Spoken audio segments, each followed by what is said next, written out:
ಒಂದು ಮಾತನ್ನು ಹರೀಶ್ಗೆ ಹೇಳ್ತೀನಿ, ನಾನು ಎಲ್ಲೂ ಕೂಡ ಇಷ್ಟೊಂದು ಬಿಚ್ಚು ಮನಸ್ಸನ್ನ ಮಾತಾಡಿಲ್ಲ. ಭವಿಷ್ಯದಲ್ಲಿ ನೀನು ತುಂಬ ಎತ್ತರಕ್ಕೆ ಹೋಗ್ತೀಯ. ಪ್ರಧಾನಿಗಳು ಅವರು ತಕ್ಷಣ ನೋಡಿದವ್ರೆ, ಸೋಮಣ್ಣ ಆಪ್ಕೋ ಡಬಲ್ ಕಂಗ್ರ್ಯಾಚುಲೇಷನ್, ಸೋಮಣ್ಣ ಆಪ್ಕೋ ಡಬಲ್ ಕಂಗ್ರ್ಯಾಚುಲೇಷನ್ ಅಂದರು. ಅವರು ಕೇಳ್ತಾ ನನಗೆ ನುಂಗೋಟೋದ್ರು. ನನ್ನ ಹತ್ರಕ್ಕೆ ಹೋದೆ, ಒಂದು 5-6 ನಿಮಿಷಗಳ ಕಾಲ ನಿಲ್ಲಿಸ್ಕೊಂಡು ಬೆನ್ನು ತಟ್ಟಿ, ಭಗವಂತ ಎಲ್ಲಿದ್ದಾನೆ ಅಂತ ಇದೆಯಲ್ಲ, ಭಗವಂತ ಎಲ್ಲಿದ್ದಾನೆ ಅಂತ ನಿಮ್ಗೆ ಗೊತ್ತಾಗುತ್ತೆ, ಹೋಗಿ ಅಂತ ಅಂದರು. ಮೊದಲನೇ ಸಭೆಯನ್ನು ನಿನ್ನ ತಾಲೂಕಿನಲ್ಲಿ ಮಂಗಳೂರು ವಿಭಾಗದ ಎಲ್ಲ ಸಭೆಗಳನ್ನು ಇಲ್ಲಿಯೇ ಕರೀತಕ್ಕಂಥ ಕೆಲಸವನ್ನು ಮಾಡ್ತೀನಿ. ಇದೇ ಜಾಗದಲ್ಲಿ ನಾವೆಲ್ಲರೂ ಕೂಡ ಒಟ್ಟಿಗೆ ಸೇರೋಣ. ನನಗೆ ತುಂಬ ಸಂತೋಷ ಆಗಿದ್ದು, ನಮ್ಮ ಪೂಜಾ ಏನು ಮಾತಾಡಪ್ಪ ಅಂದರೆ, ಇಲ್ಲ ಅಣ್ಣ ನನಗೇನು ಬೇಡ ಅಣ್ಣ, ನನಗೆ ಸುಬ್ರಹ್ಮಣ್ಯ ಧರ್ಮಸ್ಥಳ ಅಲ್ಲಿಂದ ಕೊಲ್ಲೂರಿಗೆ ಒಂದು ರೈಲ್ ಬಿಟ್ಬಿಡೋಣ ಸಾಕು, ನೀನೇನು ಮಾಡಬೇಡ ಅಣ್ಣ, ನಾನು ಎಲ್ಲ ಒಂದು ಕಡೆ ಆ ಭಕ್ತರು ಬಂದು ಹೋಗೋದಕ್ಕೆ ಸಂತೋಷ ಆಯ್ತದೆ. ಇದು ನಿಮ್ಮ ಶಾಸಕನ, ನಿಮ್ಮ ಪ್ರತಿನಿಧಿಯ ದೂರದೃಷ್ಟಿಯ ಚಿಂತನೆ ಇದೆ. ನಾನು ಡೆಲ್ಲಿಗೆ ಹೋದ ತಕ್ಷಣ ಈ ಶಾಸನಸಭೆ ಆದಮೇಲೆ ಒಂದು ಸರ್ವೆಗೆ ಆದೇಶ ಮಾಡ್ತೀನಿ, ಫೀಸಿಬಿಲಿಟಿ ಚೆಕ್ ಮಾಡಿಸ್ತೀನಿ. ಸಿದ್ದರಾಮಯ್ಯ ಸಾಹೇಬರು ಬಂದಿದ್ದರು, ಮುಖ್ಯಮಂತ್ರಿಗಳಾಗಿ ನಮ್ಮನ್ನೆಲ್ಲ ಕರೆದಿದ್ರು. ಭದ್ರಾ ನೀರು ದುಡ್ಡು ಕೊಡಲಿಲ್ಲ, ನೀವು ಅದು ಮಾಡಿಲ್ಲ, ಇದು ಮಾಡಿಲ್ಲ. ಭದ್ರಾನು ಕೊಡ್ತೀವಿ, ಎಲ್ಲ ಕೊಡ್ತೀವಿ, ನೀನು ಸ್ವಲ್ಪ ಭದ್ರವಾಗಿದ್ದರೆ ಎಲ್ಲ ಸರಿ ಹೋಯ್ತದೆ, ನಿನ್ನ ಬಾಯಿ ಸರಿ ಹೋದ್ರೆ ಎಲ್ಲ ಸರಿ ಹೋಯ್ತದೆ ಅಂತ ಹೇಳಿ ನಾನು ತಗೊಂಡೆ ಇದ್ರದ್ದು ರೈಲ್ವೆ ಯೋಜನೆಗಳಿಗೆ ಏನೇನು ಮಾಡಿದ್ದೀವಿ, ಎಷ್ಟೆಷ್ಟು ದುಡ್ಡು ಕೊಡಬೇಕು. ಅದೆಲ್ಲ ಬಿಟ್ಬಿಡಪ್ಪ, ಏನಾದ್ರು ಮಾಡ್ಕೊಬಿಡು, ನಮ್ಮ ಭದ್ರಾಗೆ ದುಡ್ಡು ಕೊಡಿಸು. ಈ ಸರ್ಕಾರದಿಗೆ ಮಾಧ್ಯಮದವ್ರು ಇದ್ದಾರೆ ಅಂತ ಕಾಣಿಸ್ತದೆ, ನಮ್ಮ ಪ್ರಾಣ ಇರೋದಿಲ್ಲ. ನಾನು ಏನಾಯಿತು, ನಾನು ಹಳೆ ಸಿದ್ದರಾಮಯ್ಯ ನೋಡಿದ್ದೀನಿ, ಈ ಸಿದ್ದರಾಮಯ್ಯ ನೋಡಿಲ್ಲ ಅಂದೆ. ನಾನು ಸಿದ್ದರಾಮಯ್ಯನವ್ರ ಜೊತೆಯಲ್ಲಿ ಮಂತ್ರಿ ಆಗಿದ್ದೆ, ಶಾಸಕರಾಗಿದ್ದೆ. ಹತ್ತಿರದಿಂದ ನಾವೆಲ್ಲ ಒಟ್ಟಿಗೆ ಕೆಲಸ ಮಾಡಿದಂಥವ್ರು. ಆ ಸಿದ್ದರಾಮಯ್ಯ ಕಳೆದೋಗಿದ್ದಾರೆ. ಅದು ಕೇಳಿದೆ ಅವ್ರಿಗೆ, ಮೂಡ ಏನು, ಓಂ ಬಿರ್ಲಾ ಅವರು ಅವ್ರ ಮನೆಗೆ ಹೋಗಿದೆ, ನಮ್ಮ ಸ್ಪೀಕರ್ ಮನೆಗೆ. ನಂದು ಇದೇ ಪ್ಯಾಂಟು, ಇದೇ ಶರ್ಟು, ಇದೇ ಪಂಚಿ, ಇದು ಚಪ್ಪಲಿ. ಇವನು ರೈಲ್ವೆ ಮಂತ್ರಿ ಅಂತಾರೆ, ಹಿಂಗೆ ಒಳ್ಳೆ ತೊಂಗಂಗೆ ಅವನೇ ಅಂತ ಅವರೇ ಮಾತಾಡ್ಕೋತಾರೆ. ಎಲ್ಲರಿಗೂ ಸಾರ್ ಬುದ್ಧಿ ಸ್ವಾಮಿ ಅಂತಲೇ ಹೇಳ್ತೀನಿ. ನನಗೆ ಹಿಂದಿನೇ ಬರೋದಿಲ್ಲ ಅಂತ ಹೇಳ್ಕೊಂಡು ಒಂದು 25% ಕಲ್ತ್ಕೊಂಡಿದ್ದೀನಿ. ಇನ್ನೊಂದು 6 ತಿಂಗಳಲ್ಲಿ ಲೋಕಸಭೆಯಲ್ಲೂ ಕೂಡ ಹಿಂದಿಲಿ ಮಾತನಾಡ್ತೀನಿ. ಇದು ಇದೆಯಲ್ಲ, ಇದು ಈ ಕಮಿಟ್ಮೆಂಟು. ಆವಾಗ ನನಗೆ ಓಂ ಬಿರ್ಲಾ ಅವರು, ಸೋಮಣ್ಣ बहुत पॉपुलर हो गया अंदर. कौन से पॉपुलर हो गया साहब, मुझे भाषा भी नहीं आ रहा है, क्या भी नहीं है अंदर. आप कहाँ हैं, मेरा डॉक्टर आपका फ़ैन है अंदर. मुझे मालूम नहीं साहब, ऐसे भी अंत तक बंद तो हेमगलू. हम आप कहाँ काम कर रहे हैं अंदर. मैं चेयरमैन का ऑफिस में काम कर रहा हूँ. हमें सब भी अण्णा आपका फ़ैन हो गया, कई को हो गया, क्या हो गया अम्मा अंतंद्रे. और ಹೇಳ್ತಾರೆ, ಅಮ್ಮ ಅಣ್ಣ आपका सिंप्लिसिटी है ना, ये बहुत आज सबको भी मज़ा दे रहे. ಬಂಧುಗಳೇ, ನಾನು ಯಾವ ಕೆಲಸ ಮಾಡಿಸ್ತೀರಾ ಇಲ್ಲಿವರೆಗೂ ಕದ್ದು ಬಂದು ಸುಮ್ಮನೆ ಸುತ್ತಾಡ್ತಾ ಇದ್ನೋ, ನನ್ನನ್ನು ಹಿಡ್ಕೊಬಂದು ಕಟ್ಟಾಕಿ ನಿಮ್ಮ ನಾಯಕರು ನನಗೂ ಒಂದು ರೀತಿ ಮುಜುಗರಕ್ಕೆ ಕಾರಣರಾಗಿದ್ದಾರೆ. ಮಂಜುನಾಥ ಅವರಿಗೆ ಒಳ್ಳೇದು ಮಾಡಲಿ ಅಂತ ಮಾತ್ರ ಬಯಸ್ತೀನಿ. ಬೆಳ್ತಂಗಡಿಗೂ ನನಗೂ ಮಂಜುನಾಥನ ಆಶೀರ್ವಾದದಿಂದ 16 ವರ್ಷಗಳಿಂದ ಬರ್ತೀವಿ. ಆದರೆ ಹರೀಶ್ ಪೂಂಜಾ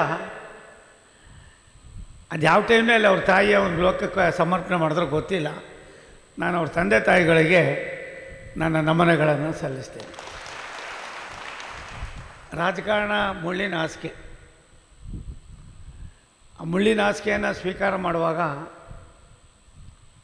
ಬರುವಂಥ ಎಲ್ಲ ಹೆಡ್ರು ತೊಡ್ರುಗಳನ್ನು ಯಾವ ರೀತಿ ನಿಭಾಯಿಸ್ಬೋದು ಅನ್ನೋದಕ್ಕೆ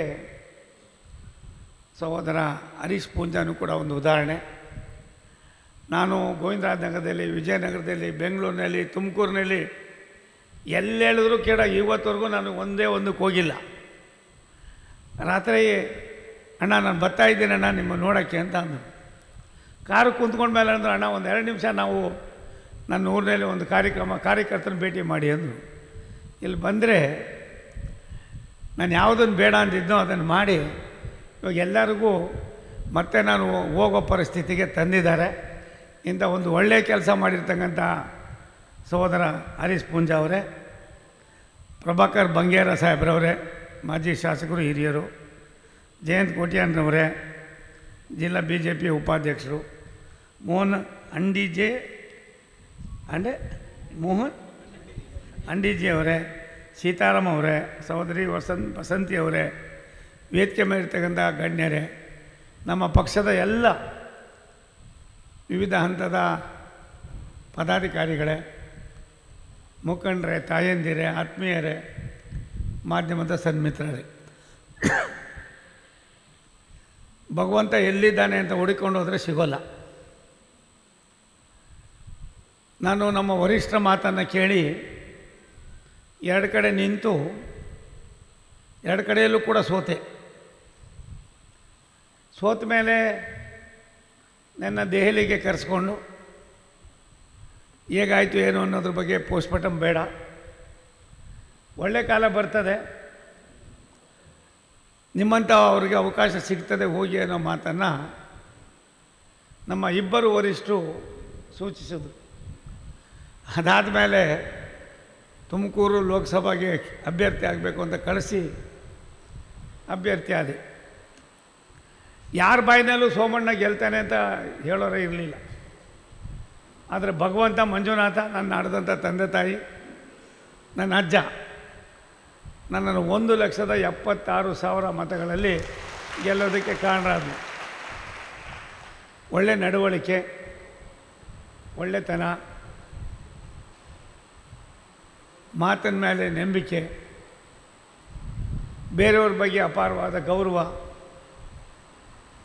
ಜೀವನದಲ್ಲಿ ಏನಾದರೂ ಮಾಡೋದಕ್ಕೆ ಅವಕಾಶಗಳು ಸಿಕ್ಕಿದಾಗ ಅವನು ಯಾರು ಅಂದದೆ ಅವ್ರಿಗೆ ಸಹಾಯ ಮಾಡ್ತಕ್ಕಂಥದ್ದು ನನಗೆ ನೆರವನ್ನು ನೀಡಿದೆ. ಲೋಕಸಭಾ ಸದಸ್ಯನಾದೆ. ನಾನು ಮಂತ್ರಿ ಆಯ್ತೇನೆ ಅಂತ ನನ್ನ ಜೀವನದಲ್ಲೇ ಗೊತ್ತಿಲ್ಲ. ಪ್ರಭಾಕರಣ್ಣ ನಾನು ಕೇಳೋಕ್ಕೂ ಹೋಗಲಿಲ್ಲ ಯಾರಿಗೂ. ಸೆಂಟ್ರಲ್ ಹಾಲ್ನಲ್ಲಿ ರಾಷ್ಟ್ರದ ಪ್ರಧಾನಿಗಳಾಗಿ ನಮ್ಮೆಲ್ಲರ ನೆಚ್ಚಿನ ಸನ್ಮಾನ್ಯ ನರೇಂದ್ರ ಮೋದಿಯವರನ್ನು ಆಯ್ಕೆ ಮಾಡಿ NDA ಎಲ್ಲ ಲೋಕಸಭಾ ಸದಸ್ಯರು ವಿಶ್ ಮಾಡ್ತಾಯಿದ್ರು. ನಾನು ಯಾಕೆ ಹೋಗಬಾರ್ದು ಅಂತ ಅಂದ್ಬಿಟ್ಟು ಅವ್ರ ಜೊತೆಲಿ ಹಿಂದಗಡೆ ಹೋಗ್ತಾಯಿದ್ದೆ. ಸುಮಾರು 4-5 ಜನ ನನ್ನ ಮುಂದಗಡೆ ಇದ್ದರು, ಅವ್ರ ಹಿಂದಗಡೆ ನಾನಿದ್ದೆ. ಪ್ರಧಾನಿಗಳು ಅವರು ತಕ್ಷಣ ನೋಡಿದವರೇ, ಸೋಮಣ್ಣ ಆಪ್ಕೋ ಡಬಲ್ ಕಂಗ್ರ್ಯಾಚುಲೇಷನ್, ಸೋಮಣ್ಣ ಆಪ್ಕೋ ಡಬಲ್ ಕಂಗ್ರ್ಯಾಚುಲೇಷನ್ ಅಂದರು. ಅವರು ಕೇಳ್ತಾ ನನಗೆ ನುಂಗೋಟೋದ್ರು. ನನ್ನ ಹತ್ರಕ್ಕೆ ಹೋದೆ. ಒಂದು 5-6 ನಿಮಿಷಗಳ ಕಾಲ ನಿಲ್ಲಿಸ್ಕೊಂಡು ಬೆನ್ನು ತಟ್ಟಿ, ಭಗವಂತ ಎಲ್ಲಿದ್ದಾನೆ ಅಂತ ಇದೆಯಲ್ಲ, ಭಗವಂತ ಎಲ್ಲಿದ್ದಾನೆ ಅಂತ ನಿಮ್ಗೆ ಗೊತ್ತಾಗುತ್ತೆ ಹೋಗಿ ಅಂತ ಅಂದರು. ಇದು ನಮ್ಮ ರಾಷ್ಟ್ರದ ಪ್ರಧಾನಿಗಳ ದೈವ ಸಂಕಲ್ಪದ ಭಾವನೆ. ಈ ರಾಷ್ಟ್ರ ಇವತ್ತು ಭವಿಷ್ಯದ ಭಾರತವಾಗೋದಕ್ಕೆ ಸನ್ಮಾನ್ಯ ನರೇಂದ್ರ ಮೋದಿಯವರ ಕೊಡುಗೆ ಯಾವ ರೀತಿ ಇದೆ ಅನ್ನೋದನ್ನು ನಾವು ಅರ್ಥ ಮಾಡ್ಕೋಬೇಕಾಗಿದೆ. ಅದಾದಮೇಲೆ ನಾವು ಯಾರು ಕರ್ನಾಟಕ ಭವನದಲ್ಲಿ ತಿಂಡಿ ತಿಂತಾಯಿದ್ವಿ. ಹರೀಶ್, ನಾನಿದ್ದೆ, ಅಶೋಕ್ ಇದ್ದರು, ಬಸವರಾಜ ಬೊಮ್ಮಾಯಿ ಅವರಿದ್ದರು. ನಾನಿವಾಗ ಸಾಯಂಕಾಲ 5 ಗಂಟೆಗೆ ವಾಪಸ್ ಹೋಗ್ತಾಯಿದ್ದೀನಪ್ಪ ಅಂದೆ. ಏನೋ ಮಂತ್ರಿ ಆಯ್ತು ವೀರಪ್ಪ ಅಂತಂದರು. ಹಂಗಂದು ಒಂದು ಅರ್ಧ ಗಂಟೆಗೆ ಮೆಸೇಜ್ ಬಂತು, ಪ್ರೈಮ್ ಮಿನಿಸ್ಟರ್ ಮನೆಗೆ ಬರಬೇಕಂತೆ ನೀವು ಅಂತ. ಅದಕ್ಕೆ ನಾನು ಒಂದು ಮಾತನ್ನು ಹರೀಶ್ಗೆ ಹೇಳ್ತೀನಿ, ನಾನು ಎಲ್ಲೂ ಕೂಡ ಇಷ್ಟೊಂದು ಬಿಚ್ಚು ಮನಸ್ಸನ್ನ ಮಾತಾಡಿಲ್ಲ. ಭವಿಷ್ಯದಲ್ಲಿ ನೀನು ತುಂಬ ಎತ್ತರಕ್ಕೆ ಹೋಗ್ತೀಯ. ಯಾವುದೇ ಸಂದರ್ಭದಲ್ಲಿ ಎಂಥ ಪರಿಸ್ಥಿತಿ, ಕಠಿಣ ಪರಿಸ್ಥಿತಿಯಲ್ಲೂ ನಿನ್ನ ತಾಳ್ಮೆಯನ್ನು ಕಳ್ಕೊಬೇಡ. ಇದು ನಾನು ನಿನಗೆ ಕೊಡ್ತಕ್ಕಂಥ ಒಂದು ಸೂಚನೆ ಅನ್ನೋದಕ್ಕಿಂತ ಹೆಚ್ಚಾಗಿ ಒಂದು ಮಾರ್ಗದರ್ಶನ. ಇದನ್ನು ನೀನು ಸ್ವೀಕಾರ ಮಾಡಬೇಕು ಅನ್ನೋ ಮಾತನ್ನು ಈ ಸಂದರ್ಭದಲ್ಲಿ ಹೇಳ್ತಾ, ನಾನು ಯೂಶಿಯಲಿ ಯಾರ ಜೊತೆಗೂ ಹೋಗೋದಿಲ್ಲ. ನನಗೆ ಈತನ ಬಗ್ಗೆ ಅದು ಹೆಂಗೋ ಏನೋ ಗೊತ್ತಿಲ್ಲ. ನಮ್ಮೆಲ್ಲರ ಪೂಜ್ಯರಾದ ಧರ್ಮಾಧಿಕಾರಿಗಳು ನನ್ನನ್ನು ಪರಿಚಯ ಮಾಡಿಕೊಟ್ಟಾಗ ನನಗನ್ನಿಸಿದ್ದು, ಅರ್ಹತೆ ಯಾರ ಮನೆಯ ಸ್ವತ್ತಲ್ಲ, ಅವಕಾಶಗಳು ಸಿಗೋದು ಭಾರಿ ಕಷ್ಟ. ಅಂಥ ಅರ್ಹತೆಯನ್ನು ಭಗವಂತ ನೀನು ಕರುಣಿಸಿದ್ದಾರೆ. ಇಷ್ಟೊಂದು ಜನರನ್ನು ಎಲ್ಲೋ ಒಂದು ಕಡೆ ಕುಳಿತುಕೊಂಡು ಅರ್ಧ ಗಂಟೆಯಲ್ಲಿ ಸೇರಿಸ್ತೀರ ಅಂದರೆ ನಿನ್ನ ಜೊತೇಲಿ ಒಳ್ಳೆತನ ಇದೆ, ಭಗವಂತ ಇದ್ದಾನೆ. ನೀನು ನಂಬಿರ್ತಕ್ಕಂಥ ಸಹಸ್ರಾರು ಜನ ಮುಖಂಡರಿದ್ದಾರೆ. ಇನ್ನೊಂದು 4-5 ವರ್ಷದಲ್ಲಿ ನಿನ್ನ ಭವಿಷ್ಯಕ್ಕೆ ಒಂದು ದೊಡ್ಡ ಸಂದೇಶವನ್ನು ಕೂಡ ಸಿಗ್ತಕ್ಕಂಥ ಅವಕಾಶಗಳಾಗ್ತದೆ. ಗಾಬರಿ ಆಗಬೇಡ. ಈ ಸರ್ಕಾರ ಯಾವಾಗ ಹೋಯ್ತದೋ ಗೊತ್ತಿಲ್ಲ. ಹಾಗಾಗಿ ನಾನು ತುಂಬ ಸಂತೋಷದಿಂದ ಇದನ್ನು ಸ್ವೀಕಾರ ಮಾಡಿದ್ದೇನೆ. ಹೆಚ್ಚಿಗೆ ಮಾತಾಡೋ ಅವಶ್ಯಕತೆ ಇಲ್ಲ. ಭಾರತ ಸರ್ಕಾರಕ್ಕೆ 10 ವರ್ಷದಲ್ಲಿ 50 ವರ್ಷದ ಸಾಧನೆಯನ್ನು ರಾಷ್ಟ್ರದ ಪ್ರಧಾನಮಂತ್ರಿಗಳು ಮಾಡಿದ್ದಾರೆ. ನಾನು ಇಲ್ಲಿ ಮಂತ್ರಿಯಾಗಿ 15-16 ವರ್ಷ ಇದ್ದೆ. ನಿಮಗೂ ಗೊತ್ತು ಪ್ರಭಾಕರಣ್ಣ.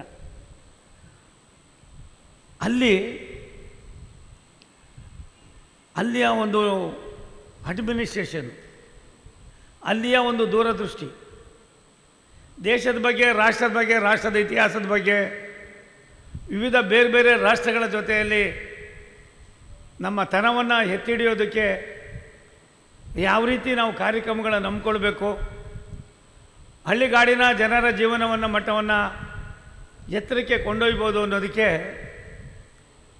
ಜಲಶಕ್ತಿ ಅನ್ನುವ ಒಂದು ಇಲಾಖೆಯನ್ನು 2019ರಲ್ಲಿ ಶುರು ಮಾಡಿ ಕೇವಲ 5 ವರ್ಷದಲ್ಲಿ ವಿಶ್ವಕ್ಕೆ ಎಲ್ಲ ಒಂದು ಕಡೆ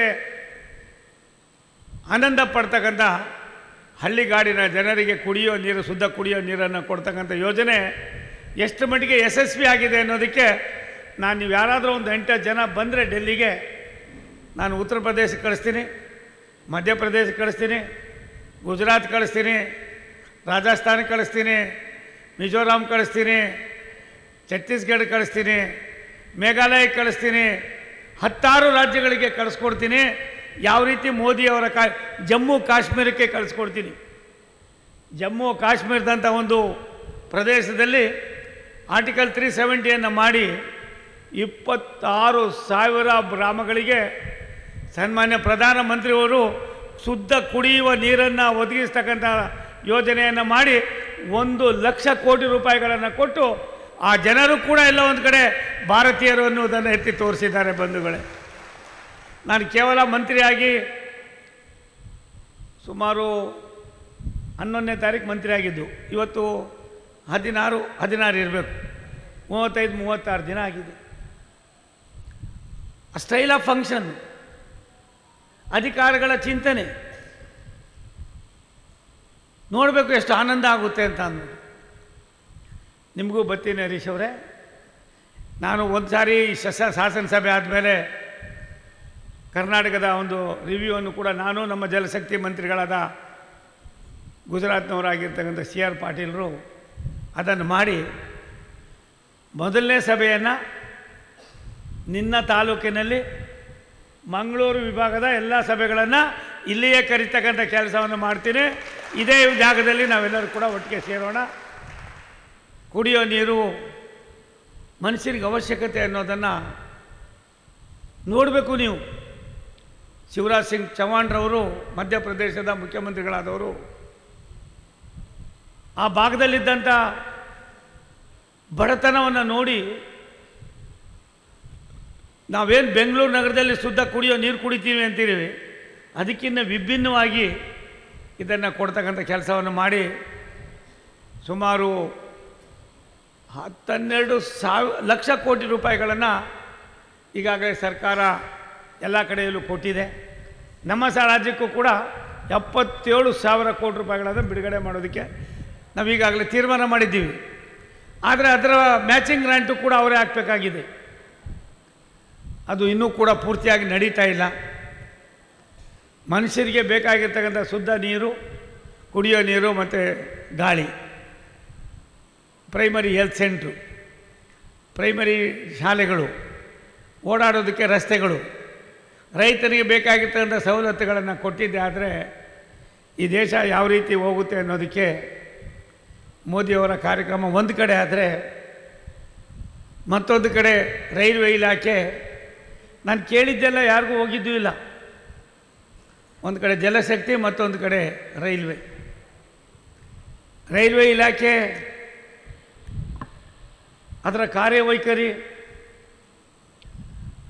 ಇದನ್ನು ಈ ಎರಡೂ ಇಲಾಖೆಗಳನ್ನು ಪ್ರಧಾನಿಗಳು ಪ್ರಾಯಶಃ ತುಂಬ ಅಚ್ಚುಮೆಚ್ಚನಾಗಿ ತೆಗೆದುಕೊಂಡು ಒಂದು ಕಡೆ ಅಶ್ವಿನಿ ವೈಷ್ಣವರನ್ನು, ಇನ್ನೊಂದು ಕಡೆ CR ಪಾಟೀಲ್ ಗುಜರಾತ್ನವರನ್ನು ಕ್ಯಾಬಿನೆಟ್ ಮಂತ್ರಿಗಳಾಗಿ, ನನ್ನನ್ನು ಅಲ್ಲಿ ಒಬ್ಬ ರಾಜ್ಯ ಮಂತ್ರಿಯಾಗಿ ನೇಮಕ ಮಾಡಿದ್ದಾರೆ. ಬಂಧುಗಳೇ, ನನ್ನ ಜೀವನದಲ್ಲಿ 1 ಗಂಟೆ ನಾನು ಎಂದೂ ಕುಂತಿದ್ದಿಲ್ಲ. ಒಂದು ದಿನಕ್ಕೆ 8-10 ಗಂಟೆಗಳ ಕಾಲ ನಾನು ಕಚೇರಿಯಲ್ಲಿ ಕುಳಿತುಕೊಂಡು ಅಧಿಕಾರಿಗಳಿಂದ ಮಾಹಿತಿ ಪಡೀತಾ ಇದ್ದರೆ, ಒಬ್ಬ ಮೋದಿ ಇಲ್ಲ, ಲಕ್ಷಾಂತರ ಕೋಟ್ಯಾಂತರ ಜನ ಮೋದಿಯನ್ನು ಅವರ ಹೆಸರನ್ನು ಹೇಳ್ತಕ್ಕಂಥ ಒಂದು ದೊಡ್ಡ ಗುರುತರವಾದ ಸಂದೇಶವನ್ನು ಕೊಟ್ಟಿರ್ತಕ್ಕಂಥ ಒಬ್ಬ ರಾಷ್ಟ್ರದ ಪ್ರಧಾನಮಂತ್ರಿ ನರೇಂದ್ರ ಮೋದಿಯವರ ಒಂದು ಸಚಿವ ಸಂಪುಟದಲ್ಲಿ ನಾನು ಮಂತ್ರಿ ಆಗಿರೋದು ಯಾವುದೋ ಪೂರ್ವ ಜನ್ಮದ ಪುಣ್ಯ ಅನ್ನೋದನ್ನು ಈ ಸಂದರ್ಭದಲ್ಲಿ ಹೇಳಿ, ಜಮ್ಮು ಕಾಶ್ಮೀರವನ್ನು ಸುಮಾರು 4-5 ಗಂಟೆಗಳ ಕಾಲ ನಾವು ರಿವ್ಯೂ ಮಾಡಿದ್ವಿ. ಮಾಡಿದಂಥ ಸಂದರ್ಭದಲ್ಲಿ ನಮ್ಮ ಕಾರ್ಯದರ್ಶಿಗಳು, ನಮ್ಮ ಅಧಿಕಾರಿಗಳು, ನಮ್ಮ ಕ್ಯಾಬಿನೆಟ್ ಮಂತ್ರಿಗಳು ನಾವೆಲ್ಲ ಕೇಳಿದ್ದು, ಒಂದು 8-10 ಜನ ಹಿರಿಯ ಅಧಿಕಾರಿಗಳು ಬಂದಿದ್ದರು. ನಾನು ಮಂಜುನಾಥನ ಸನ್ನಿಧಿಯಲ್ಲಿ ನಿಂತ್ಕೊಂಡು ಸುಳ್ಳು ಹೇಳೋಕ್ಕೆ ತಯಾರಾಗಿಲ್ಲ, ನನಗೆ ಅದರ ಅವಶ್ಯಕತೆ ಇಲ್ಲ. ಹರೀಶ್ ಪೂಂಜಾನ ಬೆಳೆಸೋದು, ಅವನ್ನ ಮೇಲಕ್ಕೆ ತೆಗೆದುಕೊಂಡು ಹೋಗೋಂಥ ಶಕ್ತಿ ನಿಮಗೆಲ್ಲ ಭಗವಂತ ಕೊಟ್ಟಿದ್ದಾನೆ. ನೀವು ಆ ಕೆಲಸ ನೀವು ಮಾಡ್ತೀರಾ, ನಾನು ನಿಮಿತ್ತವಾಗಿ ಇರ್ತೀನಿ. ಅದಾದಾಗ ನಾನು ಕೇಳಿದೆ ಅವರಿಗೆ, ಯಾವ ರೀತಿ ಮಾಡ್ತೀರಾ ನೀವು? ಇಷ್ಟೊಂದು ಗಲಾಟೆ ಇದೆ, ಗದ್ದಲ ಇದೆ, ಟೆರರಿಸಮ್ ಇದೆ ಅಂತ ಹೇಳ್ತಾರೆ, ನೀವು ಹೆಂಗೆ ನೀವು ಕುಡಿಯೋ ನೀರು ಹಳ್ಳಿಗಳು ಕೊಡ್ತಾ ಇದ್ದೀರಿ? ಇದೇನಾದ್ರು ಸ್ವಲ್ಪ ಆದರೂ ನಡೀತಾ ಇದೆಯಾ, ಇಲ್ಲ ಸುಳ್ಳು ಹೇಳ್ತೀರಾ ಅಂತ ಕೇಳಿದಾಗ ಒಬ್ಬ ಹೆಣ್ಣು ಮಗಳು ಹೇಳ್ತಾಳೆ, ಎಂಟೈರ್ ಸ್ಯಾನಿಟೇಷನ್ನ ಇಡೀ ರಾಜ್ಯದ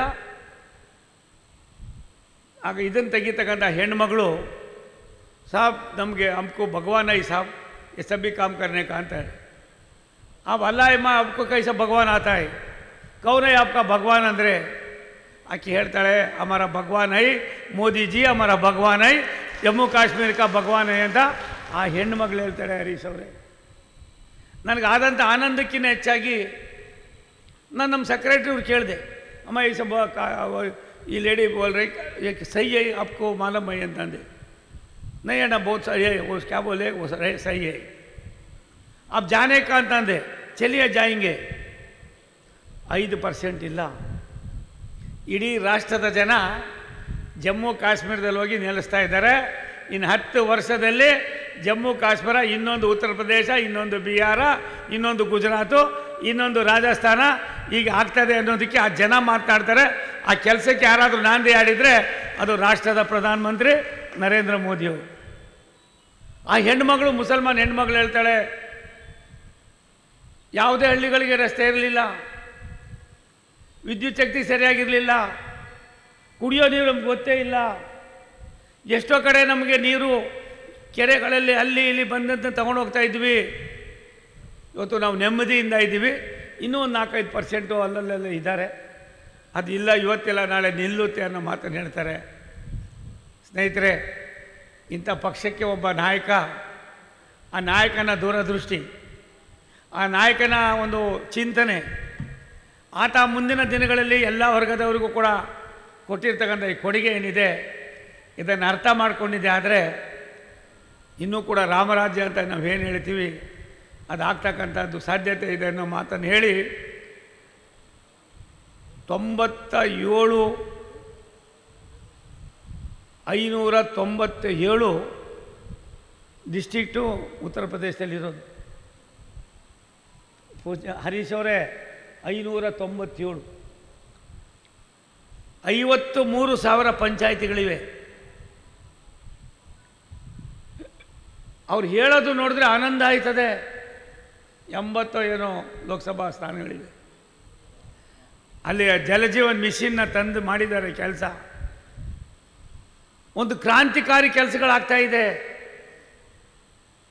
ಇದು ನಾನು ಹೇಳಿದೆ ಮೊನ್ನೆ ಕರ್ನಾಟಕ ಸರ್ಕಾರದ ಒಂದಿಬ್ಬರು ಅಧಿಕಾರಿಗಳಿಗೆ ಹೇಳಿದೆ, ನೀವೇನು ಮಾಡಬೇಡ್ರಯ್ಯ, ನಿಮ್ಮ ಮನೆ ಕಾಯನಾಗ ಒಂದು 8 ದಿನ ಕೇಂದ್ರ ಸರ್ಕಾರದಲ್ಲಿ ಒಂದು 4-5 ಇಲಾಖೆಗಳಿಗೆ ಹೇಳ್ತೀನಿ, ಅವರು ಕೂಡ ನಿಮ್ಮಾಗೆ ಅಧಿಕಾರಿಗಳು ಅಲ್ಲಿ ಕುಳಿತುಕೊಂಡು ಯಾವ ರೀತಿ ಕೆಲಸ ಕಾರ್ಯಗಳಾಗ್ತವೆ, ಆ ಕೆಲಸ ಕಾರ್ಯಗಳ ಜೊತೆಯಲ್ಲಿ ಅವರ ದೂರದೃಷ್ಟಿ ಏನಿದೆ ನೀವು ನೋಡಿ. ಆಮೇಲೆ ಮೋದಿಜಿಯವ್ರು ಯಾರು ಮಾತಾಡ್ತಾರೋ ಅವ್ರು ಏನು ಮಾಡ್ತಾರೆ ಅಂತ ನನಗೆ ಬಂದು ಹೇಳಿ ಅನ್ನೋ ಮಾತನ್ನು ಹೇಳಿದ್ದೀನಿ. ಆದ್ದರಿಂದ ಬಂಧುಗಳೇ, ಭಾರತದ ಭವಿಷ್ಯ ದುಪ್ಪಟ್ಟಾಗಿದೆ, ಒಳ್ಳೆ ಕೆಲಸಗಳಾಗ್ತಾಯಿದೆ. ಸಹೋದರ ನನಗೆ ಚೆಕ್ ಡ್ಯಾಮು ಮತ್ತೊಂದು ಡ್ಯಾಮು ಇಲ್ಲೇ ಕುಂತ್ಕೊಂಡು ತೀರ್ಮಾನ ಮಾಡುವ, ತಲೆ ಕೆಡಿಸ್ಕೊಬೇಡ, ಅದ್ರ ಪಾಡಿಗೆ ಅದು ಬರ್ತಾ ಇರ್ತದೆ. ಯಾಕೆ ಬರ್ತದೆ ಅಂದರೆ, ನೀನು ಬೇಕು ಅಂದರೂ ಮಾಡ್ತೀನಿ, ನೀನು ಬೇಡ ಅಂದರೂ ಮಾಡ್ತೀನಿ. ಯಾಕಂದರೆ ನಾನು ನಿನ್ನನ್ನು ಒಬ್ಬ ಸಹೋದರನಾಗಿ ಸ್ವೀಕಾರ ಮಾಡಿಬಿಟ್ಟಿದ್ದೀನಿ. ನಾನು ಅಷ್ಟು ಸುಲಭವಾಗಿ ಬಗ್ಗೋನಲ್ಲ. ನಿಮಗೆ ಗೊತ್ತಿದೆ, ನಾನು ಏಕಮಾರ್ ದೋತು ಕೂಡ ಯಾವನಿದ್ರು ಸರಿ ಇಲ್ಲ ಅಂದರೆ ಎದುರುಗಡೆ ಹೇಳೋದೇ ಕೆಲಸ ನಂದು. ಅದಕ್ಕೋಸ್ಕರ ಭಗವಂತ ನಮ್ಮನ್ನು ಇವತ್ತು ಈ ಮಟ್ಟಕ್ಕೆ ತಂದೋಗಿದ್ದಾನೆ. ಇದು ನಂದಲ್ಲ, ಭಗವಂತನ ದಯೆ, ನಮ್ಮ ನಾಯಕರು ತೆಗೆದುಕೊಂಡಂಥ ತೀರ್ಮಾನ. ರೈಲ್ವೆ ಯೋಜನೆ ನೀವು ನೋಡ್ತಾ ಇರಿ. ಕೊಂಕಣ್ ರೈಲ್ವೆ ಅಂತಾರೆ, ಸದರನ್ ಸೌತ್ ಸದರನ್ ರೈಲ್ವೆ ಅಂತಾರೆ, ವೆಸ್ಟರ್ನ್ ರೈಲ್ವೆ ಅಂತಾರೆ. ಒಂದು ಕಡೆ ಪಾಲ್ಘಾಟು, ಇನ್ನೊಂದು ಕಡೆ ಇದು ಬಾಂಬೆ, ಮತ್ತೊಂದು ಕಡೆ ಎಲ್ಲ ಒಂದು ಕಡೆ ಮೈಸೂರು. ಈ ಮೂರರ ತೊಳಲಾಟದಲ್ಲಿ ಇದ್ದಂಥ ಯಾವುದಾದ್ರು ಜಿಲ್ಲೆ ಇದ್ದರೆ ಅದು ಮಂಗಳೂರು ಜಿಲ್ಲೆ.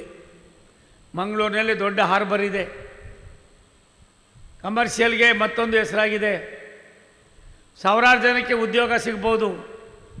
ಇದೆಲ್ಲವನ್ನು ಮಾಡೋದಕ್ಕೆ ಇವತ್ತು ಮೊದಲನೇ ಬಾರಿಗೆ ನನಗನ್ನಿಸೋದು ಒಂದು 25-30 ವರ್ಷದಲ್ಲಿ ಯಾರೂ ಮಾಡಿರಲಿಲ್ಲ.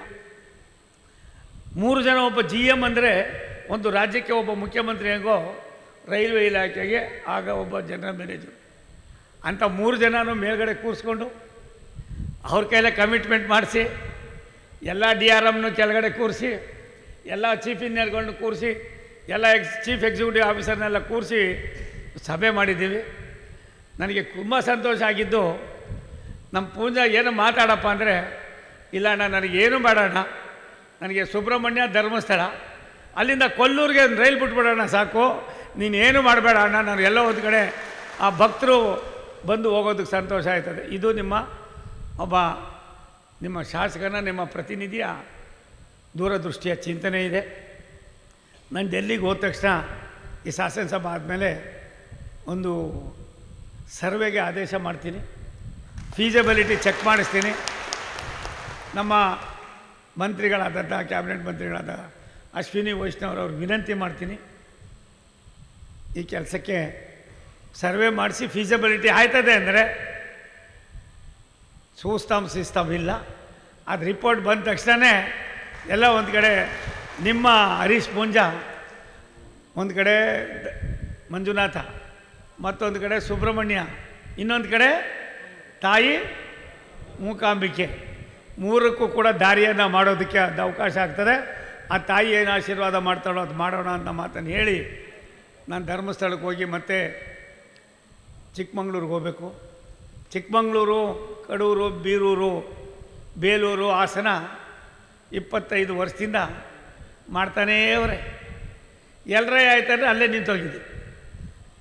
ನನ್ನನ್ನು ಮಂತ್ರಿಯಾಗಿ ಮಾಡಿದ ತಕ್ಷಣ ಸುಮಾರು 11,000 ಕೋಟಿ ರೂಪಾಯಿಗಳ ರೈಲ್ವೆ ಯೋಜನೆಗಳು ಕುಂಠಿತವಾಗಿದ್ದವು.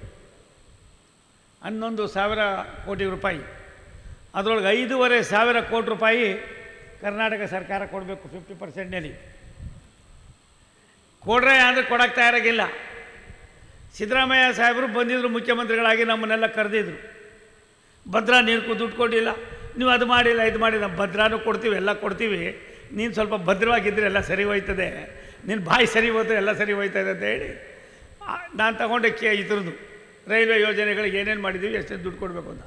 ಅದೆಲ್ಲ ಬಿಟ್ಬಿಡಪ್ಪ, ಏನಾದ್ರು ಮಾಡ್ಕೊಬಿಡು, ನಮ್ಮ ಭದ್ರಾಗೆ ದುಡ್ಡು ಕೊಡಿಸು. ಒಂದು ರಾಜ್ಯ ಕೇಂದ್ರದ ಜೊತೆ, ಕೇಂದ್ರ ಅದೊಂದು ಸಮುದ್ರ. ಕೇವಲ ಭಾರತ ಸರ್ಕಾರನೇ ಅಲ್ಲ, ದೇಶದ ಯಾವುದೇ ಸರ್ಕಾರಗಳಿದ್ದರೆ ಬೇರೆ ಬೇರೆ ರಾಜ್ಯಗಳಲ್ಲಿ ಇರ್ತಕ್ಕಂಥ ಸರ್ಕಾರಗಳು ಫೆಡ್ರಲ್ ಸ್ಟ್ರಕ್ಚರ್ನಲ್ಲಿ ಅವ್ರ ಜೊತೆಯಲ್ಲಿ ಹೊಂದ್ಕೊಂಡು ಹೋಗಬೇಕಾಗಿದೆ. ನಾನು ಮೊನ್ನೆ ಮಡಕ್ಸಿರಾ ಅಂತ ಅಂದ್ಬಿಟ್ಟು ಆಂಧ್ರ ಪ್ರದೇಶದ ರಾಯದುರ್ಗ ಮತ್ತು ತುಮಕೂರಿನ 290 ಕಿಲೋಮೀಟರ್ ರೈಲ್ವೆ ಯೋಜನೆ ಸುಮಾರು 23 ವರ್ಷದ್ದು. ಅಲ್ಲಲ್ಲೇ ನಿಂತೋಗಿ ಏನೆಲ್ಲ ಆಗಿ ಫಜೀತಿಯಾಗಿತ್ತು. ಅದನ್ನು ವೀಕ್ಷಣೆ ಮಾಡಿ ಆದೇಶ ಮಾಡಿ 1,000 ಕೋಟಿ ರೂಪಾಯಿಗಳನ್ನು ಅದಕ್ಕೆ ಬಿಡುಗಡೆ ಮಾಡಿ ಕೆಲಸವನ್ನು ಪ್ರಾರಂಭ ಮಾಡುವಾಗ ಅಲ್ಲಿ ಮಾಧ್ಯಮದವ್ರು ಕೇಳಿದ್ರು, ಏನು ಸರ್ ನೀವು ತೆಲುಗು ದೇಶಂನ ಚಂದ್ರಬಾಬು ನಾಯ್ಡು 35,000 ಕೇಳ್ತಾರೆ, ಪ್ರಧಾನಮಂತ್ರಿಗಳಿಗೆ ಬ್ಲ್ಯಾಕ್ ಮೇಲ್ ಮಾಡ್ತಾರೆ ಅಂದರು.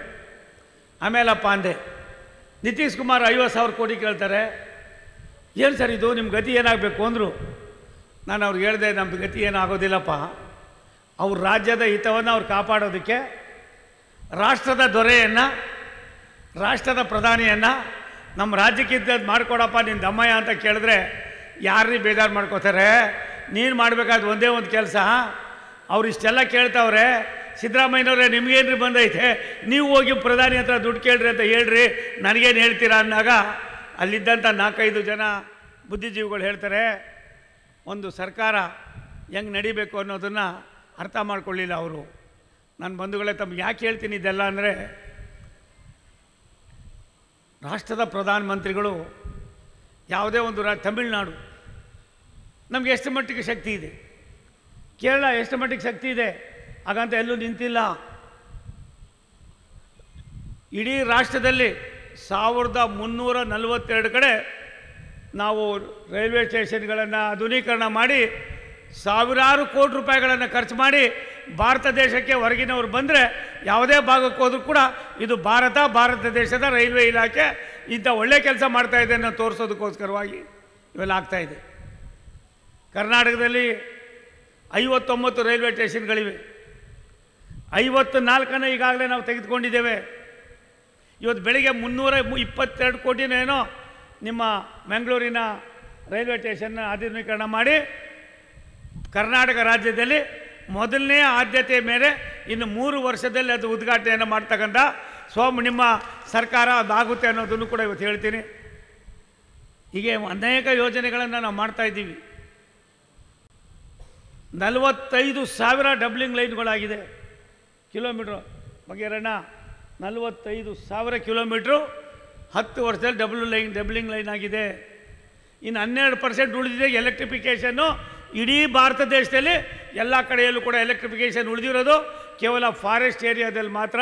ಅದನ್ನು ಹೊರತುಪಡಿಸಿದ್ರೆ ಎಲ್ಲ ಕಡೆಯಲ್ಲೂ ಕೂಡ 55 ವರ್ಷದಲ್ಲಿ ಕಾಂಗ್ರೆಸ್ನವ್ರು ಮಾಡಿರೋದೇನು ಅನ್ನೋದನ್ನು ನೀವು ಕೇಳಬೇಕಾಯ್ತದೆ. ನಾನು ನಿಮ್ಗೆ ಇನ್ನೊಂದು 1-1.5 ತಿಂಗಳಲ್ಲಿ ಮಂಗಳೂರೇನು, ಚಿಕ್ಕಮಗಳೂರೇನು, ರಾಜ್ಯದ 32 ಜಿಲ್ಲೆಗಳಲ್ಲಿ ಯಾವ್ಯಾವ ತಾಲೂಕುಗಳಲ್ಲಿ ಏನೇನು ಮಾಡಿದ್ದೀವಿ, ಎತ್ತೆತ್ತು ಮಾಡಿದ್ದೀವಿ ಎಲ್ಲವನ್ನು ಕೂಡ ಒಂದು ಕಿರುವತ್ತಿಗೆಯನ್ನು ಮಾಡಿ ಪ್ರಧಾನಮಂತ್ರಿ ನರೇಂದ್ರ ಮೋದಿಯವರ ಫೋಟೋ ಹಾಕಿ ಕಳಿಸ್ತೀನಿ. ನೀವು ಮನೆಗೆ ಹಂಚ್ತಕ್ಕಂಥ ಕೆಲಸವನ್ನು ದಯಮಾಡಿ ಮಾಡಬೇಕಾಯ್ತದೆ. ಇದು ನರೇಂದ್ರ ಮೋದಿಯವರ ಕಾರ್ಯಕ್ರಮ. ನಾನು ಯಾರೋ ಒಬ್ಬ ಹಳ್ಳಿಯನ್ನ 2 ಕಡೆ ಸೋತವನ್ನ ಕರ್ಕೊಂಡೋಗಿ ತುಮಕೂರನ್ನ ನಿಲ್ಲಿಸಿ 1,76,000 ಗೆಲ್ಲೋದಕ್ಕೆ ದಾರಿ ಮಾಡಿ, ಘಟಾನುಘಟಿಗಳಿದ್ದರೂ ಕೂಡ ಸೋಮಣ್ಣನ ಕೊಟ್ಟರೆ ಒಂದಷ್ಟು ಕೆಲಸ ಮಾಡ್ತಾನೆ ಅಂತನೋ ಏನೋ ಗೊತ್ತಿಲ್ಲ. ಭಗವಂತ ಮಂಜುನಾಥ ಯಾವ ರೀತಿ ಮಾಡಿದ್ನೋ ಗೊತ್ತಿಲ್ಲ. ಇವತ್ತು ನಮ್ಮ ಹರೀಶ್ ಅಣ್ಣ ಬಂದು ನನಗೆ ಸನ್ಮಾನ ಮಾಡ್ತಾನೆ ಅಂದರೆ ಇದಕ್ಕಿನ್ನ ಪವಿತ್ರವಾದದ್ದು ಮತ್ತೊಂದಿಲ್ಲ ನನ್ನ ಜೀವನದಲ್ಲಿ. ಇಂಥ ಒಳ್ಳೆ ಕೆಲಸ ಮಾಡ್ತಾಯಿದ್ದೀರಿ, ಇವೆಲ್ಲ ಒಳ್ಳೆಯದಾಗಲಿ, ಧೃತಿಗೆಡಬೇಡ್ರಿ. ದೇಶಕ್ಕೆ ಭವಿಷ್ಯ ಇದೆ. ಈ ಸರ್ಕಾರದಿಗೆ ಮಾಧ್ಯಮದವ್ರು ಇದ್ದಾರೆ ಅಂತ ಕಾಣಿಸ್ತದೆ, ನಮ್ಮ ಪ್ರಾಣ ಇರೋದಿಲ್ಲ. ನಾನು ಏನಾಯಿತು, ನಾನು ಹಳೆ ಸಿದ್ದರಾಮಯ್ಯ ನೋಡಿದ್ದೀನಿ, ಸಿದ್ದರಾಮಯ್ಯ ನೋಡಿಲ್ಲ ಅಂದೆ. ನಾನು ಸಿದ್ದರಾಮಯ್ಯನವ್ರ ಜೊತೆಯಲ್ಲಿ ಮಂತ್ರಿ ಆಗಿದ್ದೆ, ಶಾಸಕರಾಗಿದ್ದೆ. ಹತ್ತಿರದಿಂದ ನಾವೆಲ್ಲ ಒಟ್ಟಿಗೆ ಕೆಲಸ ಮಾಡಿದಂಥವರು. ಆ ಸಿದ್ದರಾಮಯ್ಯ ಕೊಳ್ದೋಗಿದ್ದಾರೆ. ಅದು ಕೇಳಿದೆ ಅವ್ರಿಗೆ, ಮೂಡ ಏನು ನಿಮ್ಗೆ ಗೊತ್ತಿದೆ, ವಾಲ್ಮೀಕಿ ಏನು ನಿಮ್ಗೆ ಗೊತ್ತಿದೆ. ಹಳೆ ಸಿದ್ದರಾಮಯ್ಯ ನೀವೇನಾರು ಆಗಬೇಕು, ಪ್ರಪಂಚದಲ್ಲಿ ನನ್ನ ಹೆಸರು ಸೂರ್ಯ ಚಂದ್ರ ಇರೋ ತನಕ ಇರಬೇಕು ಅಂದರೆ ನೀವೇ ಒಪ್ಕೊಂಡು ಅದನ್ನು ಎಲ್ಲ ಒಂದು ಕಡೆ 14-12 ಸೈಟನ್ನು ಸರೆಂಡರ್ ಮಾಡಿ ಆಗಿರೋ ತಪ್ಪಿಗೆ ನೀವೇನಾದ್ರು ಒಂದು ರೀತಿ ತೀರ್ಮಾನ ಆದರೆ ನೀವು ಮತ್ತೆ ಹಳೆ ಸಿದ್ದರಾಮಯ್ಯ ಆಯ್ತೀರಾ. ಇದನ್ನು ಮಾಡಬೇಕು ಅನ್ನೋ ಮನವಿಯನ್ನು ಕೂಡ ನಾನು ಒತ್ತಾಯಪೂರ್ವಕವಾಗಿ ಎಲ್ಲ ಮನವಿಯಾಗಿ ಮಾಡಿದ್ದೀನಿ. ರಾಜಕಾರಣದಲ್ಲಿ ಅವಕಾಶಗಳು ಸಿಗ್ತಕ್ಕಂಥದ್ದು ಕಡಿಮೆ. 2ನೇ ಬಾರಿಗೆ ನೀವು ಮುಖ್ಯಮಂತ್ರಿ ಆದ್ರಿ, ನಾವು ಯಾರೂ ಬೇಡ ಅನ್ನಲಿಲ್ಲ. ನೀವೇ ಹೇಳ್ತಾ ಇದ್ದೀರಿ ಗಿಲ್ಟಿ, ನಾನೊಬ್ಬ ಹಿಂದುಳಿದವನು, ನಾನೊಬ್ಬ ಬೆಳೆದವನು. ಹರೀಶ್ ಪೂಂಜ ಯಾರು, ವಸಂತ ಬಂಗೇರ ಯಾರು, ನಾವೆಲ್ಲ ಯಾರಣ್ಣ? ನಾವು ಈ ಮಟ್ಟಿಗೆ ಬರ್ತೀವಿ ಅಂತ ಕನ್ಸ್ಕೊಂಡಿದ್ವಾ ಯಾರಾದ್ರೂ? ಅದ್ರ ಬಗ್ಗೆ ನೀವು ಮಾತನಾಡಿ. ಅದು ಬಿಟ್ಟು ನೀವೇ ತಪ್ಪು ಮಾಡಿಬಿಟ್ಟು ಎಲ್ಲ ಒಂದು ಕಡೆ ನಾನು ಹಿಂದುಳಿದವನು ಅಂದರೆ ನೀವು ಹಿಂದುಳಿದವರಾಗಿದ್ದರೆ ಆ ಕೆಲಸ ಮಾಡ್ತಾಯಿದ್ರು ಎಲ್ಲೋ ನಿಮ್ಗೆ ಗೊತ್ತಿಲ್ಲ, ನೀವೇನು ಮಾಡಿದ್ದೀರೋ ಅದು ಗೊತ್ತಿಲ್ಲ. ನನಗೆ ಗೊತ್ತಿರೋ ಹಳೆ ಸಿದ್ದರಾಮಯ್ಯ ಆಗಬೇಕು ಅನ್ನೋದಾದರೆ ನೀವು ಮಾಡಿರ್ತಕ್ಕಂಥ ಕೆಲವು ಎಲ್ಲ ಒಂದು ಕಡೆ ಗೊತ್ತಿಲ್ಲದಿರೋ ಮಾಡಿರೋ ತಪ್ಪುಗಳನ್ನು ನೀವು ಸರಿಪಡಿಸ್ಕೊಳ್ಳೋದಾದರೆ ನೀವು ಮತ್ತೆ ಹಳೆ ಸಿದ್ದರಾಮಯ್ಯನವರಾಗಬೇಕು ಅನ್ನೋದನ್ನು ನಾನು ಮಂಗಳೂರಿನಲ್ಲಿ ಹೇಳಿದ್ದೀನಿ. ನಾನು ಒಂದು ಹೇಳ್ತೀನಿ, ಇವತ್ತು ಬೆಳ್ತಂಗಡಿ ಇಷ್ಟೊಂದು ಮಳೆ ಹುಯ್ತಾ ಇದ್ರು ನೀವು ಖುಷಿಯಾಗಿದ್ದೀರಿ. ನಮ್ಮ ಹಳ್ಳಿಗಳಲ್ಲಿ ಈ ಥರ ಮಳೆ ಆದರೆ ಮನೆಯಿಂದ ಈಚೆನೇ ಬರೋರು. ಸಾಯಂಕಾಲ ಆದ್ರಂತೂ ಕೆಲವ್ರಿಗೆ ಭಾರಿ ಹಬ್ಬ. ಹಾಗಾಗಿ ನಿಮ್ಮ ಪ್ರೀತಿ, ನಿಮ್ಮ ವಿಶ್ವಾಸ, ನಿಮ್ಮ ಆತ್ಮೀಯತೆ ನಾನೆಂದೂ ಕೂಡ ಮರೆಯೋದಿಲ್ಲ ಅನ್ನೋ ಮಾತನ್ನು ಹೇಳಿ ನಾನು ಮತ್ತೆ ಸಿ ಟಿ ರವಿ ಕಾಯ್ತಾ ಇದ್ದಾನೆ ಚಿಕ್ಕಮಂಗ್ಳೂರಿನಲ್ಲಿ, ಅವರು ಹೋಗಬೇಕು. ಹರೀಶು ಕೂಡ ಇವಾಗ ಬೆಂಗಳೂರಿಗೆ ಹೋಗ್ಬೇಕು, ನನಗೋಸ್ಕರ ಬಂದಿದ್ದಾರೆ. ನಾನು ಒಂದೇ ಒಂದು ಮಾತನ್ನು ಹೇಳಿ ನಾನು ಮಾತು ಮುಗಿಸ್ತೀನಿ. ಪದೇ ಪದೇ ನಾನು ಯಾರಿಗೂ ಹೇಳೋದಿಲ್ಲ, ನಾನು ಯಾರನ್ನೂ ಅಷ್ಟೊಂದು ಹಚ್ಕೊಳ್ಳೋದಿಲ್ಲ. ನನ್ನ ಮಕ್ಕಳನ್ನೂ ಕೂಡ ನಾನು ಎಷ್ಟು ದೂರ ಇಡಬೇಕು ಅಷ್ಟೇ ದೂರದಲ್ಲಿ ಇಟ್ಟಿದ್ದೀನಿ. ಅದು ಯಾಕೋ ಏನೋ ಗೊತ್ತಿಲ್ಲ ಹರೀಶ, ನೀನು ನನ್ನ ಹೃದಯಕ್ಕೆ ಬಂದುಬಿಟ್ಟಿದ್ಯೋ. ಸ್ವಲ್ಪ ನೀನು ಆಗಬೇಕಾಗಿರೋದು ಇನ್ನೊಬ್ಬ ಸೋಮಣ್ಣ ಆಗು, ನಿನಗೆ ಒಳ್ಳೆಯದಾಯ್ತದೆ. ಎಲ್ಲೋ ಒಂದು ಕಡೆ ನನಗೆ ಮೊನ್ನೆ ಓಂ ಬಿರ್ಲಾ ಅವರು ಅವ್ರ ಮನೆಗೆ ಹೋಗಿದೆ, ನಮ್ಮ ಸ್ಪೀಕರ್ ಮನೆಗೆ. ನಂದು ಇದೇ ಪ್ಯಾಂಟು, ಇದೇ ಶರ್ಟು, ಇದೇ ಪಂಚೆ, ಇದು ಚಪ್ಪಲಿ. ಇವನು ರೈಲ್ವೆ ಮಂತ್ರಿ ಅಂತಾರೆ, ಹಿಂಗೆ ಒಳ್ಳೆ ತೊಂಗಾಗಿ ಅವನೇ ಅಂತ ಅವರೇ ಮಾತಾಡ್ಕೋತಾರೆ. ಎಲ್ಲರಿಗೂ ಸಾರ್ ಬುದ್ಧಿ ಸ್ವಾಮಿ ಅಂತಲೇ ಹೇಳ್ತೀನಿ. ನನಗೆ ಹಿಂದಿನೇ ಬರೋದಿಲ್ಲ ಅಂತ ಹೇಳ್ಕೊಂಡು ಒಂದು 25% ಕಲ್ತ್ಕೊಂಡಿದ್ದೀನಿ. ಇನ್ನೊಂದು 6 ತಿಂಗಳಲ್ಲಿ ಲೋಕಸಭೆಯಲ್ಲೂ ಕೂಡ ಹಿಂದಿಲಿ ಮಾತನಾಡ್ತೀನಿ. ಇದು ಇದೆಯಲ್ಲ, ಈ ಕಮಿಟ್ಮೆಂಟು. ಆವಾಗ ನನಗೆ ಓಂ ಬಿರ್ಲಾ ಅವರು सोमण्णा आप बहुत पॉपुलर हो गए अंदर कौन से पॉपुलर हो गया साहब मुझे भाषा भी नहीं आ रहा है क्या भी नहीं अंतंदे आपको कहाँ ही मेरा डॉटर आपका फ़ैन है अंतंदे मुझे मालूम नहीं साहब ऐसे भी अंत तक बंतु हेण्मगळु अम्मा आप कहाँ काम कर रहे हैं अंतंदे मैं चेयरमैन का ऑफिस में काम कर रहा हूँ हमें सब भी अण्णा आपका फ़ैन हो गया कई को हो गया क्या हो गया अम्मा अंतंद्रे और ಹೇಳ್ತಾರೆ अम्मा अण्णा आपका सिंप्लिसिटी है ना ये बहुत आज सबको भी मज़ा दे रहे अब ನನಗೆ ಅದಾಗ ನನಗಾಗಿದ್ದಂಥ ಆನಂದ ಏನೆಲ್ಲ ಆಗ್ತದೆ ಏನೆಲ್ಲ ಹೋಗ್ತದೆ ಒಳ್ಳೆತನಕ್ಕೆ ಒಳ್ಳೆಯವರಿಗೆ ಒಳ್ಳೆ ನಡವಳಿಕೆಯವರಿಗೆ ಒಳ್ಳೆಯ ಸ್ವಚ್ಛಾರಿತ್ರ್ಯವರಿಗೆ ಭಗವಂತ ನಮ್ಮ ಜೊತೆಲೇ ಇರ್ತಾನೆ ಆಗಿರೋದ್ರಿಂದ ನಾನು ಯಾರಿಗೂ ಹೇಳಿಲ್ಲ ಹರೀಶ ದೇವರಾಣೆ ಹೇಳಿಲ್ಲ ಹೇಳೋದು ಇಲ್ಲ ಅದೇನೋ ಗೊತ್ತಿಲ್ಲ ನನ್ನ ಬಾಯಿಂದ ಬತ್ತು ನೀನು ಇನ್ನೊಬ್ಬ ಬೆಂಗಳೂರಿನ ಸೋಮಣ್ಣ ತುಮಕೂರಿನ ಸೋಮಣ್ಣ ನಿನಗೆ ಯಾವ ರೀತಿ ಅನ್ನೋದು ತೃಪ್ತಿ ಹೆಂಗೆ ಸಿಗ್ತದೆ ಅಂತ ನೀನೇ ಹೇಳ್ತೀಯ ಚಿಕ್ಕ ವಯಸ್ಸಿನಲ್ಲಿ ನಾವೆಲ್ಲ ಕಷ್ಟಪಟ್ಟು ಮೇಲಕ್ಕೆ ಬಂದವರು ಬೆಳಿಗ್ಗೆ 6 ಗಂಟೆಯಿಂದ ರಾತ್ರಿ 11 ಗಂಟೆವರೆಗೂ ನಾನು ಕಾಯಕ ಮಾಡ್ಕೊಬಂದವನು ಒಂದೇ ಒಂದು ದುಶ್ಚಟಕ್ಕೂ ಬಲಿಯಾಗ್ದಿರ ಜೀವನ ಮಾಡ್ಕೊಬಂದವನು ನಿನಗೆ ಎಲ್ಲ ಥರದ ಅರ್ಹತೆ ಇದೆ ಭಗವಂತ ಒಳ್ಳೇದು ಮಾಡಲಿ ನೀವೆಂದೂ ಕೂಡ ಹರೀಶನ್ ಬಿಡಬೇಡಿ ನಾನು ನಿಮ್ಮ ಜೊತೆಲಿ ಇರ್ತೀನಿ ಅಂತ ಹೇಳಿ ನಿಮ್ಮ ಈ ಗೌರವಕ್ಕೆ ನಾನು ಋಣಿಯಾಗಿರ್ತೀನಿ ನನಗೆ ಏನೇನಿದೆಯೋ ಈ ಒಂದು ಬೆಳ್ತಂಗಡಿ ಕ್ಷೇತ್ರ ಏನಿದೆ ನನ್ನ ಸಹೋದರನ ಕ್ಷೇತ್ರ ಯಾವ ರೀತಿ ಆದ್ಯತೆ ಕೊಡಬೇಕೋ ನಮ್ಮ ಹಿತಿಮಿತಿಯಲ್ಲಿ ಎಲ್ಲವನ್ನು ಮಾಡೋ ಜೊತೆಯಲ್ಲಿ ನಾನು ಕೂಡ ಒಬ್ಬನಾಗಿರ್ತೀನಿ ಅನ್ನೋ ಮಾತನ್ನು ಹೇಳಿ ನಿಮಗೆಲ್ಲರಿಗೂ ಕೂಡ ಆಭಾರಿಯಾಗಿರ್ತೀನಿ ಋಣಿಯಾಗಿರ್ತೀನಿ ನಮಸ್ಕಾರ.